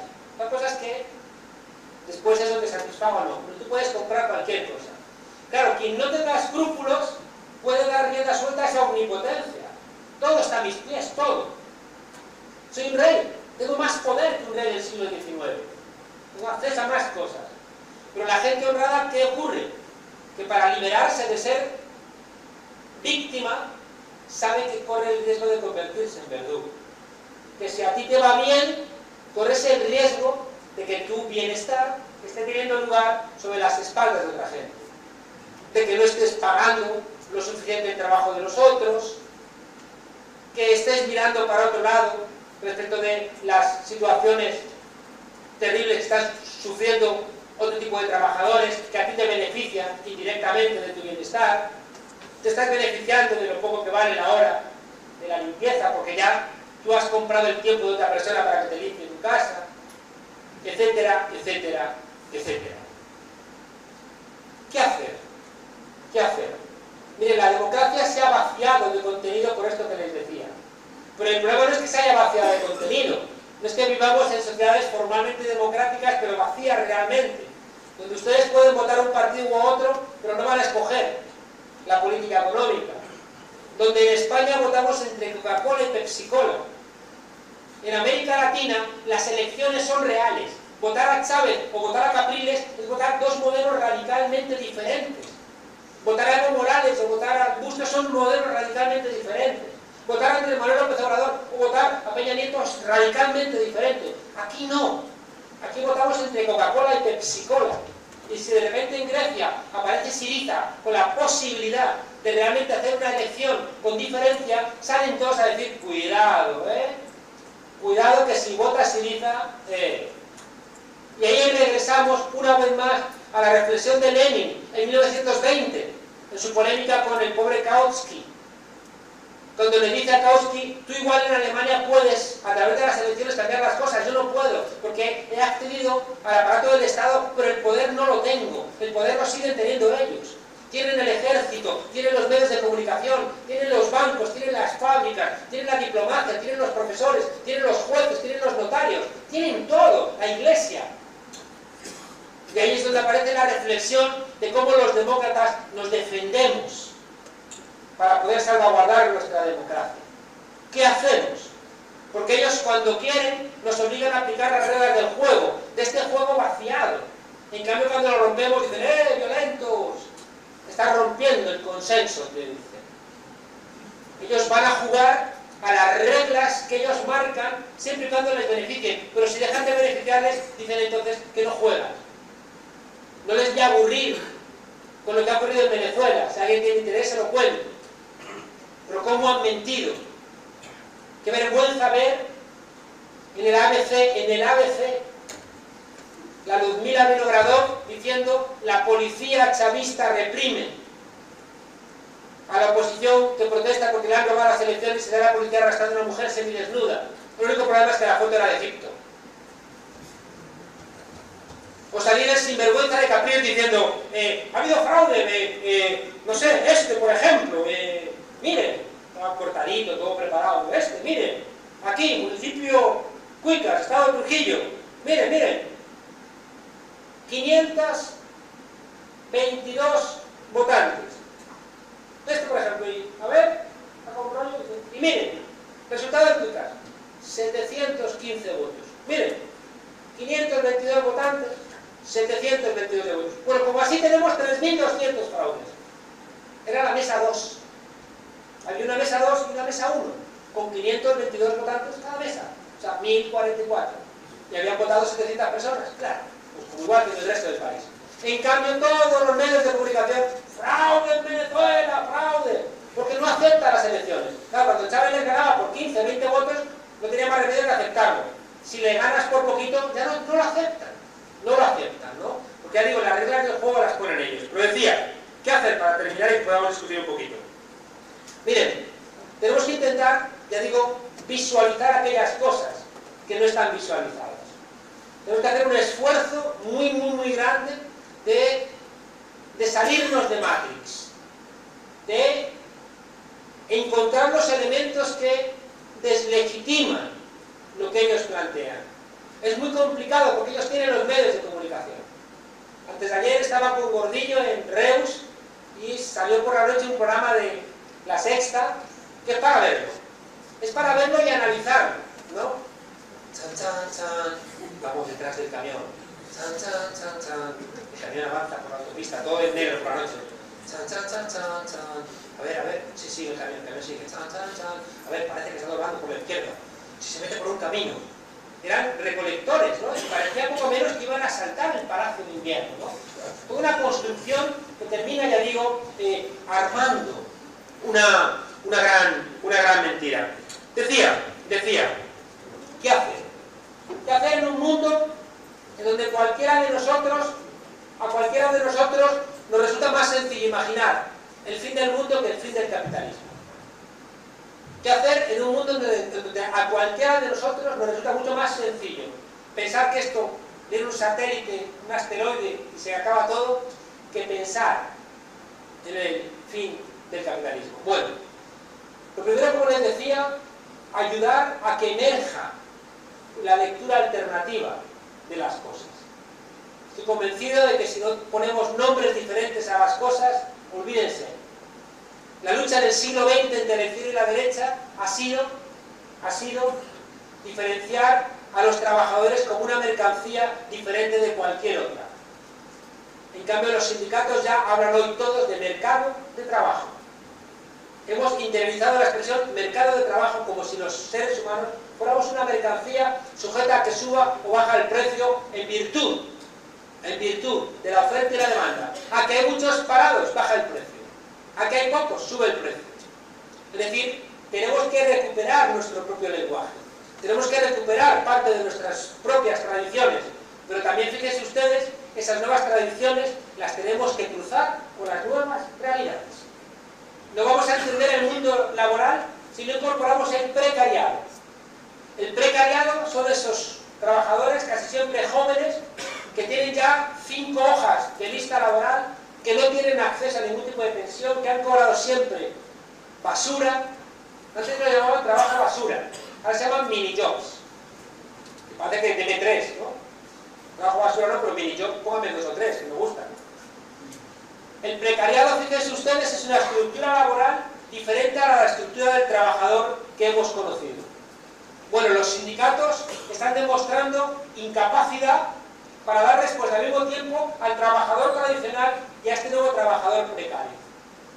¿Cómo tenemos que inventarnos fórmulas que incorporen todos los ámbitos de la asistencia?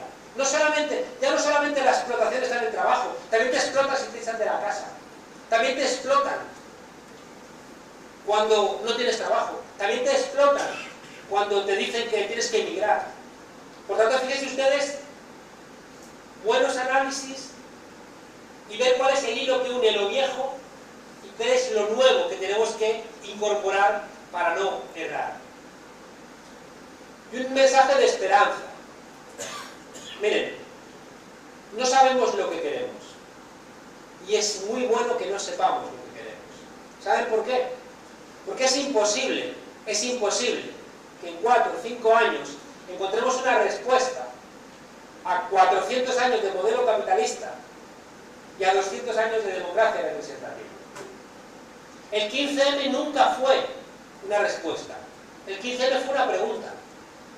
Una pregunta a la democracia representativa: ¿no me representas?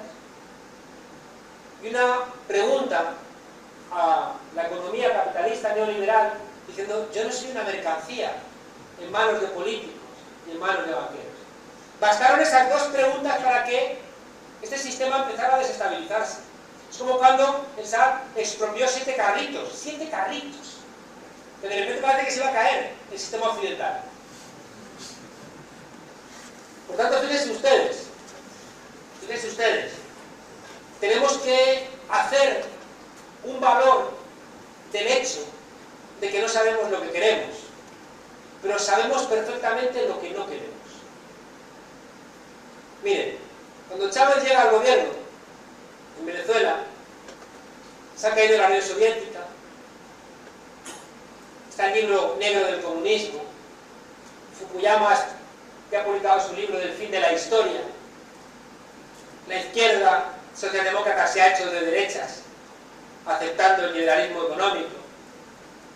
Estamos en absoluta retirada.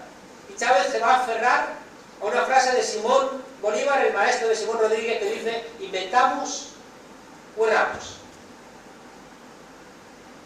Nuestro maestro en Madrid, Jesús Ibáñez, siempre nos contaba la historia del monje zen, que llama, después de toda una vida dedicada a que su discípulo aprendiera a discernir lo que era verdad y lo que era mentira, llega el día de la última lección, lo llama al salón de los pasos perdidos, le pone una vara de almendro encima de la cabeza y le dice: si me dices que esta vara es verdadera, te daré con ella en la cabeza. Si me dices que esta vara es falsa, te daré con ella en la cabeza. Y si guardas silencio, te daré con ella en la cabeza. La única solución es que tú le quites la vara al maestro y le digas: pues igual te voy a dar a ti ahora con ella en la cabeza. Jesús Ibáñez decía que cuando algo es necesario e imposible, hay que inventar una nueva dimensión. Si es necesario que no me des con el palo en la cabeza, pero es imposible con las reglas dadas, tengo que inventarme una nueva dimensión. Tengo que atreverme a pensar fuera de unas trampas que no me dejan pensar. El 15M ha ayudado a la izquierda abierta a dinamitar los consensos de la transición. El 15M nos ha ayudado a entender que la transición fue un gran fraude. El consenso de la transición de vota y no te metas en política ya no vale. La gente ya ha sabido, frente a ese vaciamiento de la democracia, la gente sabe que tiene que participar más y que la política no se agota en ir a votar en las elecciones. El consenso de que los políticos saben mejor que nosotros lo que nos interesa ya no funciona en nuestro país. Y el 15M, que inicialmente se llamaba apolítico, hoy se llama apartidista, y muchos miembros del 15M han votado a partidos pequeños. El consenso de que todo lo que viene de Europa es bueno, no, lo ha roto el 15M. Acaba de fallecer Alfredo Landa. Les invito a que reflexionen sobre 3 películas de Alfredo Landa que nos ubican en nuestro país. Una es Landismo, vente para Alemania, Pepe. Esa España obediente, sumisa, acobardada, siempre sometida, que venía una sueca, te ponía una teta en la cabeza y ya se te olvidaba hasta la dictadura. Una España vergonzante, sometida. Otro Alfredo Landa es el de los santos inocentes. También una España sometida, pero que su propio sometimiento, en vez de hacernos reír, lo que nos hacía era indignarnos. Hasta que viene Lazarías a poner al señorito donde corresponde, balanceándose debajo de un árbol. Tercera película, ya voy a terminar. Tercera película, La Vaquilla. Alemania con Italia. Italia tiene Novecento y nosotros La Vaquilla. Italia ha hecho su reflexión desde la resistencia y no sepan que fueron españoles los que intentaron a liberar París con Leclerc de los nazis. Porque esos chavales no sabían que tenían gente que había parado los pies durante 3 años al fascismo en este país, y seguramente es lo más hermoso de la historia reciente de España. Y resulta que no puedes acudir a tu viejo republicano y tienes que acudir a Stefan Hesse. Estoy convencido de que o hacemos una tarea de recuperación de la memoria de nuestro país, o no vamos a encontrar nunca el ADN que nos permita encontrar en el pasado la gente que anticipó nuestra actual rabia. No puede ser que la derecha tenga un camino expedito desde Millac y Don Pelayo hasta Dolores de Cospedal. Y la izquierda esté llena de agujeros. ¿Saben por qué? Porque esos agujeros nos los rellena la derecha con su interpretación. La transición dejó de lado el ejemplo que siempre pongo, octubre del 34, pero ¿por qué se levantaron? Ya me callo ya, ¿verdad? ¿Por qué se levantaron en octubre del 34 los mineros? Porque había ganado la derecha y había dicho que iba a acabar con los logros de la República. Iban a traer a nuestro país lo que estaba haciendo Hitler en Alemania y Mussolini en Italia. Por eso se levantan los mineros en octubre del 34. Y en vez de reivindicar que sí, que tomamos las armas para parar 2 años antes los pies a los fascistas, lo dejamos en agujero. ¿Y saben qué ocurre? Que viene Jiménez Los Santos o César Vidal a decirnos que la guerra civil no empezó el 18 de julio del 36, sino que empezó en octubre del 34 y la empezaron los rojos. No sabemos lo que queremos, pero sabemos lo que no queremos. Y cada vez que alguien dice no y defiende algo que sea universalizable, es una teselita. Y todas esas teselas van a construir el mosaico, que es lo que queremos hacer. Pero ahora mismo, la tarea concreta es identificar elementos donde cada cual va a decir su no. ¿Cuál va a ser el hilo que después unen esos noes? Cada pesimita puesta en el mosaico para construir ese dibujo. No caigamos en la melancolía de no tener la respuesta. No la podemos tener. Estamos saliendo de un modelo controlado por ellos en todos los ámbitos. Igual que Lenin en 1920 dijo, vale, he asumido el aparato del poder, pero no tengo el poder, igual nos ocurre a nosotros. Por eso es un momento de acumulación de fuerzas, de lecturas, de conciencias. Y no nos equivoquemos y pensemos que va a bastar tomar la Moncloa para cambiar las cosas en nuestro país. Es mentira. Por eso, y esto ya lo último que digo, pues termino de verdad, repito siempre la frase de Bertrand Russell. Bertrand Russell decía que un optimista es un idiota simpático y un pesimista es un idiota antipático. Y de lo que se trata es de ser pesimistas esperanzados u optimistas trágicos. Optimistas porque tú no estás en la izquierda si no piensas que las cosas puedan cambiar. Tú no estás en las fuerzas críticas y de transformación si no ves el rayo de luz que te permite pensar que las cosas van a cambiar. Si tú te sitúas en el pesimismo, ya te han derrotado. Pero tienes que ser pesimista porque las cosas están realmente complicadas.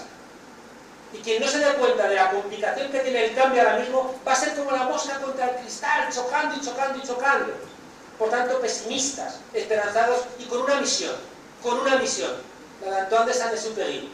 Si quieres que la gente navegue, no empieces reclutando tripulación, cortando árboles, cerrando troncos, clavando clavos. Si quieres que la gente navegue, construye en los hombres y mujeres anhelo de mar. ¿Quieren ustedes, como Izquierda Abierta, una tarea? Construyan en este país anhelo de mar. Y ojalá yo haya contribuido un poquito a sembrar ustedes un poquito de anhelo de mar. Gracias.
Las que venía a través de la Delegación de Participación Ciudadana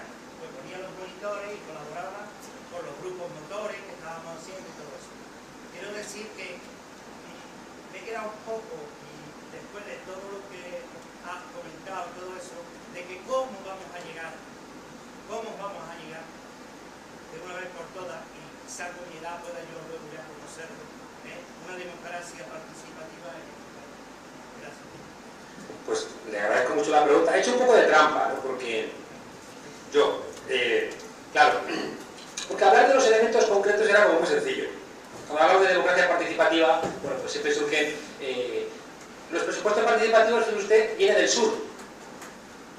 Es uno de los elementos que utilizan los autores como Boaventura, como los autores latinoamericanos, te dicen que tenemos que aprender del sur.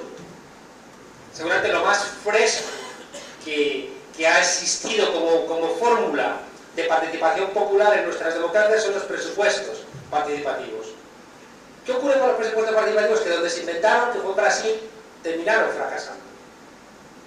Una lectura que se hizo es que al final tuvo más peso lo que les decía de Constant, que prefiero que el representante haga mi tarea que hacerlo yo. El presupuesto participativo no funciona en tanto en cuanto no haya gente que tenga ganas de que funcione. Mire, si ustedes leen a Maquiavelo, que es muy listo, bueno, era muy listo, Maquiavelo en El Príncipe dice que para que funcionen los cambios sociales tienen que darse tres elementos. Y él pone el ejemplo de un río. Un río que se desborda, tú no puedes evitar que se desborde. Y eso él lo llama fortuna. Nosotros hoy lo llamaríamos las condiciones objetivas. Es el río que crece y pues crece. Al lado de fortuna, Maquiavelo habla de virtud. Y él dice que ahí es el príncipe virtuoso que prevé que va a crecer el río y hace un dique. Ah, vale, ya tenemos dos elementos.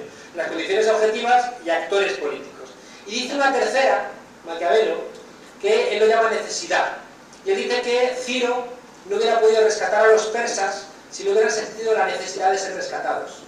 Y que Moisés no hubiera podido rescatar a los israelitas si no hubieran sentido la necesidad de ser rescatados. Por tanto, necesidad es la conciencia de cambiar de situación. En Bolivia en los años 60 hay condiciones objetivas. Los indios se están cagando del hambre. Hay un actor político, el Che Guevara, ni más ni menos que el Che Guevara, pero no hay conciencia, no quieren ser rescatados. ¿Cómo termina esa aventura del cambio? Con el Che Guevara con el pecho lleno de plomo en la escuelita de la higuera. ¿Qué nos dice esto? Que si queremos pensar en fórmulas de cambio, pensemos en las tres cuestiones. Pensemos en las condiciones objetivas. Pensemos en las condiciones objetivas. Pensemos cuál es la gente que le está yendo bien en nuestro país, qué gente le está yendo mal, qué gente le puede ir mal, qué gente podemos ganar para determinada reflexión. Pensemos en los 1.200.000 parados, los desahuciados. Es decir, pensemos en las condiciones objetivas. Segundo, preguntémonos por los actores. Preguntémonos por los actores.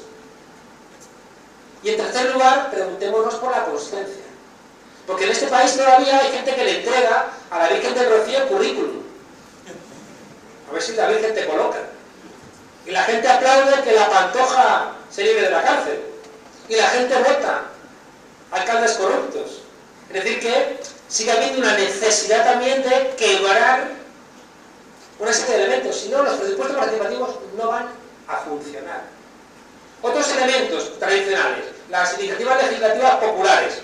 Es decir, que no te las solventen, o sea, que haga menos falta, o sea, que en vez de 500.000, que dice la ley, haga falta 200.000 y que tenga un tipo de tramitación que no dure 10 minutos en el Parlamento. Bueno, es otra fórmula de democracia participativa.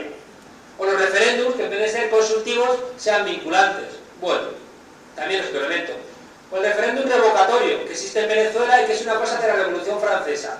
Es decir, que si a mitad de mandato tú consideras que los gobernantes te han mentido, los puedas revocar. La gente se da cuenta de que Rajoy ha mentido, ha incumplido su programa, elecciones para echarlos. ¿Qué ocurre con todas estas fórmulas de democracia participativa? Que yo estoy convencido de que no sirven para nada, al margen del elemento de la conciencia. Miren, y estos son elementos que no vamos a solventar en términos teóricos. En Venezuela, una pelea que yo tengo muchas peleas con Chávez. Una de las peleas era que no había que regalarle a la gente la casa. Y él me decía, coño, es que es muy duro, gente muy pobre viviendo en una chabola. Que viene la lluvia y se lleva la chabola. Y yo le decía, es que regalándoles la vivienda vamos a construir propietarios, no socialistas. Y ahí tenemos las elecciones, donde se ha ganado por 200 y pico mil votos, donde gente que le ha sacado de la miseria, le has dado una casa, le has convertido en clase media, vota al verdugo, a la derecha, como ya pasó en Europa. Como ya pasó en Europa, que el laborismo creó las clases medias, y las clases medias votaron a Margaret Thatcher porque ya eran propietarios y no querían pagar impuestos. La única solución de democracia participativa real que yo creo ahora mismo es en un proceso constituyente. Es la única. ¿Por qué? Porque creo que el proceso constituyente nos devuelve a nuestro país algo que nunca hemos hecho, que es debatir algo colectivo. Aquí se muere Franco y aquí no debatimos si monarquía o república. Aquí no hemos discutido la Constitución, no la gente de más de 55 años que son los que la pudieron votar. Por debajo de los 55 años nadie ha votado esta Constitución. Pero claro, votaba usted un paquete, todo o nada. Yo he visto en Venezuela que los analfabetos han discutido la Constitución. Los analfabetos. De ahí nacen los círculos bolivarianos. Yo soy analfabeto y tú que sabes leer, me vas a leer la Constitución. Y yo la voy a discutir. Y al final de ahí sale una Constitución que la gente la lleva, coño, como si fuera su Virgen del Rocío. Y es suya. Aquí no nos han preguntado si queríamos sentar o no en la OTAN. Fue mentira. Fue un debate amañado porque la televisión estaba amañada. Aquí no nos han preguntado qué tipo de relación queríamos con Europa. Aquí hubo un debate rápido. Y rápidamente, si yo les dijera qué se acuerdan ustedes del proceso de Constitución Europea, yo escribí uno de los libros que se publicaron. En Alemania o en Francia se publicaron 40 libros. Aquí se publicaron 6. Yo hice uno de ellos. Pensé que debíamos crear el debate. Bueno, pues yo lo que recuerdo del debate es a los del Río, diciendo, ¿estamos a favor de la Constitución? No nos la hemos leído, pero todo lo que ha venido de Europa es muy bueno. Y si nos piden un tema, vamos a hacerle un tema como la Macarena, ya verán ustedes que va a estar estupendo. Yo decía, no puede ser.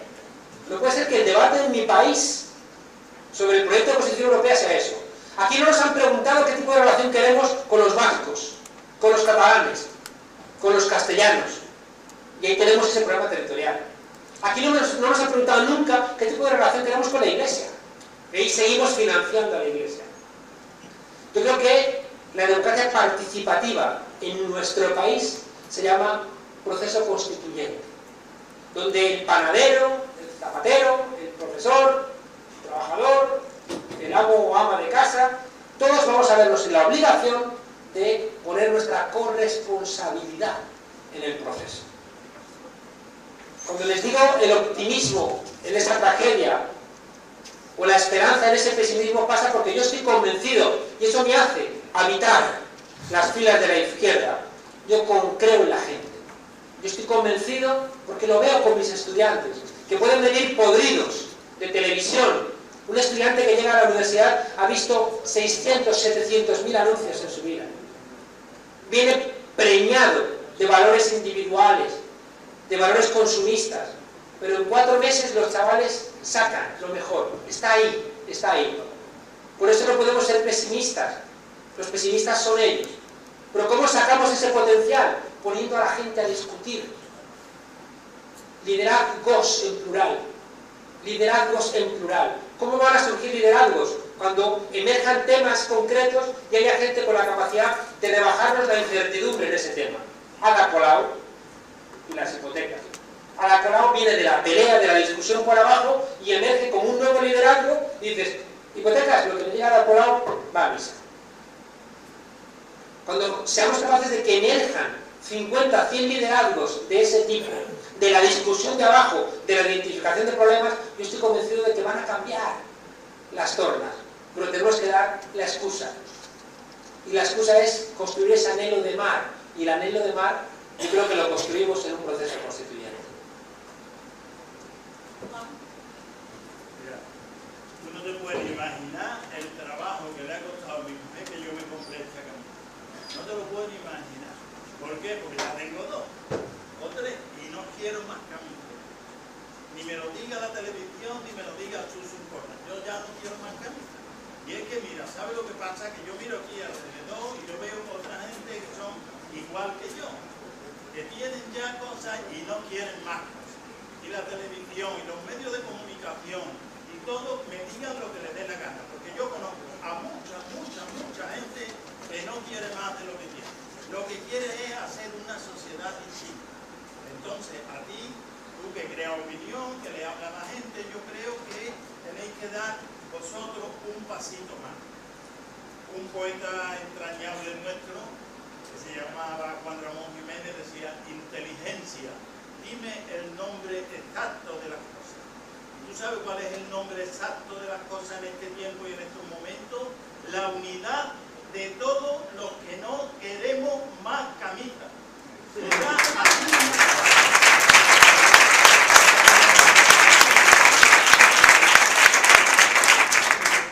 ya no seremos una mosquita dando contra un cristal. Seremos miles de moscas y el cristal se irá al carajo.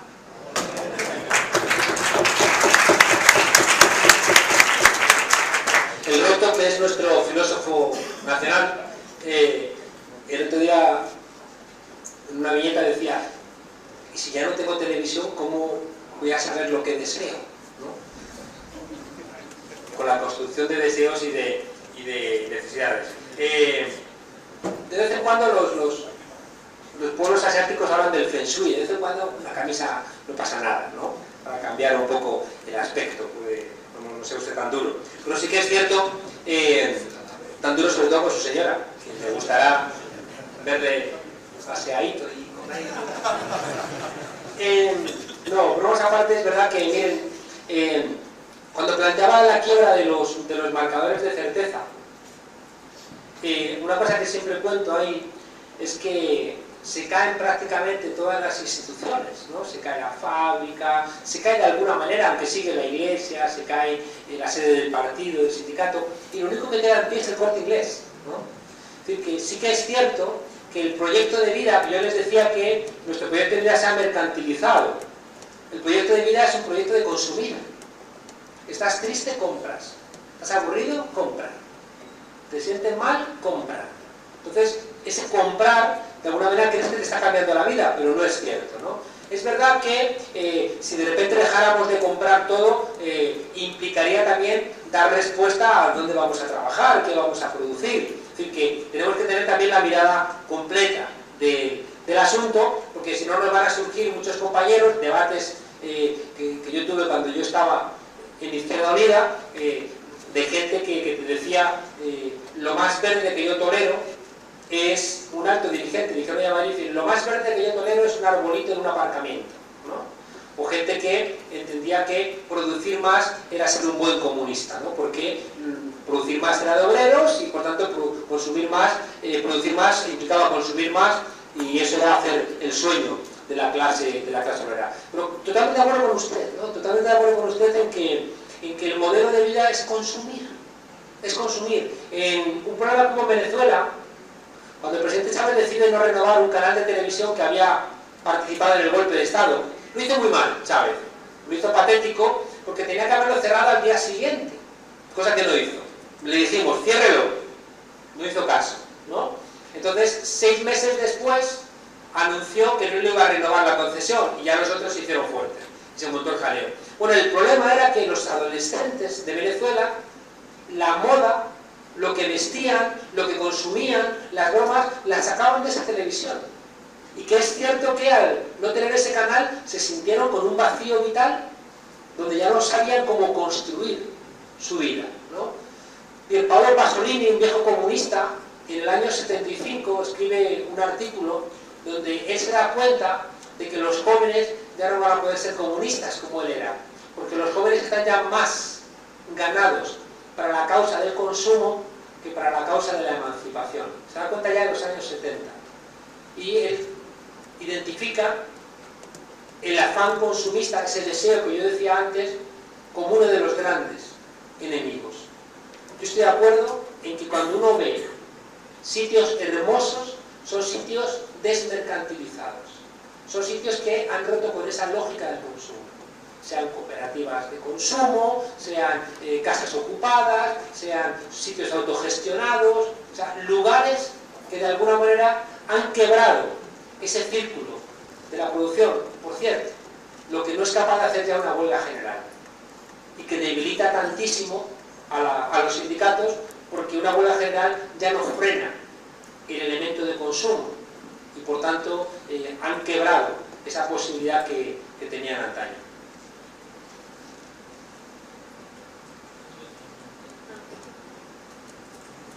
Más pragmática y menos filosófica. Los políticos son el problema.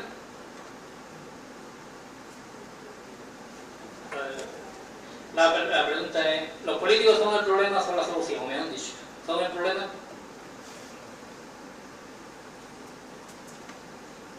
Muchos sí. Muchos sí. Miren, hay una parte de mi discusión. Estoy sentado, me gusta. Sentado. No. Miren, una parte de la discusión fuerte que yo traigo, que también, por eso me siento muy a gusto, no militando en ningún partido. Les he dicho antes que los partidos para mí son lugares de muy escasa generosidad. Y yo creo que en este país tenemos un problema generacional muy fuerte. Tenemos un problema donde ha habido como un tapón generacional. Y ha habido muchas dificultades para que gente más joven se incorporara a espacios políticos. Alberto Garzón, que de repente se convierte en una de las caras más amables, más simpáticas, más queridas de la política de izquierda de este país, es diputado por Málaga por casualidad. Porque las encuestas decían que no iba a ser diputado por Málaga. Porque lo suyo era que hubiera ido por Sevilla. Pero dijeron que por Sevilla no. Por Sevilla iba el partido, ¿no? Yo creo que en España hay un problema de que hay toda una generación, que lo explica un profesor que se llama Alfonso Ortiz, que la generación que manda en este país mataron muy pronto a sus padres. Y siempre la generación de Felipe González, esa generación fue inclemente con sus mayores. Inclemente. Mandaron desde que tenían 30 años y siguen mandando. Siguen mandando. Y siempre han tenido un miedo terrible a que sus hijos, y ya incluso sus nietos, hagan con ellos lo que ellos hicieron con sus padres. De verdad que es muy complicado para la gente joven dentro de los partidos políticos encontrar un hueco. Si los partidos políticos hubieran tenido hueco para la gente joven, nunca hubiera existido el 15M. El 15M surge porque no hay ningún otro lugar donde expresar tus necesidades políticas. No lo había. No solamente por la ley electoral, porque el 15M no ha funcionado con la misma intensidad, por ejemplo, en el País Vasco. Porque en el País Vasco ha habido otro desarrollo político.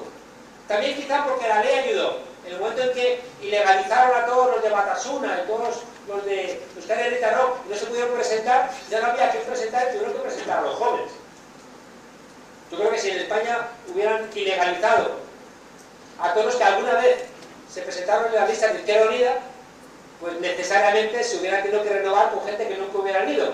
Gente joven o gente pues diferente, y eso seguramente hubiera supuesto una renovación que a día de hoy, ya digo, no existe. Yo todavía veo como en Madrid como un grupo de gente joven intentó hacer un órdago y ganaron los de siempre. Gente que llevan mandando desde que yo entré, en el año 86 en la organización. O sea, te das cuenta que van mandando siempre los mismos. Es decir, que es cierto que hay unas cúpulas en los partidos políticos. Que es cierto que los partidos políticos tienen unas estructuras verticales que si no te vas portando bien por los niveles de abajo nunca vas a llegar arriba. Y por tanto se van generando niveles de obediencia. ¿Por qué? Porque los partidos se convierten también en estructuras de alguna manera administrativo-económicas.